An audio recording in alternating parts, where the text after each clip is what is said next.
বিভ্রান্তিমূলক প্রচার করছে সিপিএম এর মুখপাত্রের খবরের উদ্ধৃতি দিয়ে এমন অভিযোগ তুললেন প্রদেশ বিজেপি মুখপাত্র নবেন্দু ভট্টাচার্য।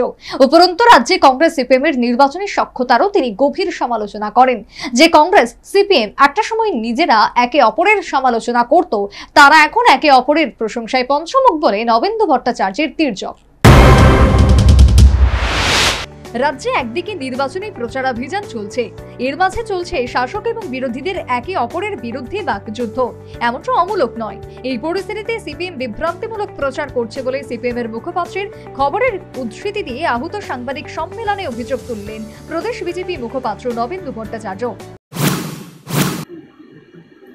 সিপিআইএম এর পার্টি মুখপাত্র দেশের পথে লিড নিউজ আছে, অবাধ ভোট প্রশ্ন চিহ্ন দিয়েছিল সন্দিহান কৃষি। আপনাদের কাছে অনুরোধ রইল, আপনারা গিয়ে ভেতরের নিউজটা পড়ে দেখবেন ভেতরে কি আছে। ভেতরের নিউজের সঙ্গে হেডিং এর কোনো মিল নেই। অদ্ভুত বিষয়, পুলিশ কোথায় সন্দেহ প্রকাশ করলো? যে জায়গায় 23 নির্বাচনের জন্য নির্বাচন কমিশন সাধুবাদ জানিয়েছে, সেই জায়গায় এই ধরনের বিভ্রান্তিমূলক প্রচার, এটাই তো প্রমাণ করে এখানে তাদের কোনো উদ্দেশ্য।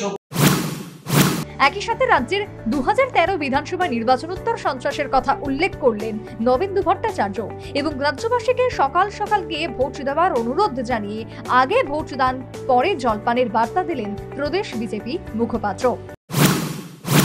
বিধানসভা নির্বাচন, সেই 13 নির্বাচনে কি পরিমাণ হিংসা হয়েছিল, আমি দূরবর্তী এলাকাগুলি বাদ দিলাম, এই আগরতলা শহর এবং তার আশপাশে আপনাদের কাছেও কিছু ছবিগুলি আছে।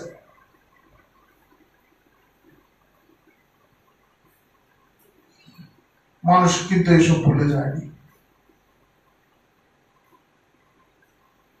আমরা কোনো অবস্থাতেই সহিংসতা চাই না।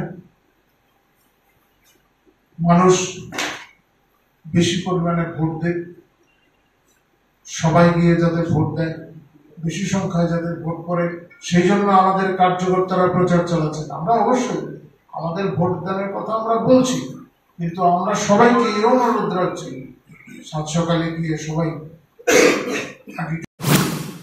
শুধু তাই নয়, রাজ্যে সিপিএম কংগ্রেসের নির্বাচনী সক্ষতা নিয়েও নবেন্দু ভট্টাচার্য গভীর সমালোচনা করেছেন।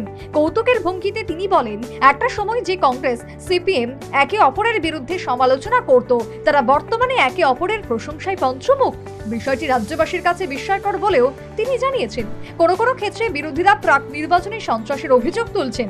এই প্রশ্নের জবাবে নবেন্দু বাবু বলেন, নিজেদের অস্তিত্ব বজায় রাখতে বিরোধীরা এই ধরনের বিভ্রান্তিমূলক অভিযোগ তুলছে। পাশাপাশি 2018 বিধানসভা নির্বাচন, 2019 লোকসভা নির্বাচন এবং 2023 পুনরায় রাজ্যের বিধানসভা নির্বাচনের পর কোনো নির্বাচনোত্তর সন্ত্রাস হয়নি বলে দাবি করে এবারও এই ধরনের সন্ত্রাসের কোনো সম্ভাবনা নেই এবং পুরো বিষয়ের উপর নির্বাচন কমিশন নজর রাখছে বলেও তিনি সাংবাদিকদের জানিয়েছেন। Bureau report, news vanguard.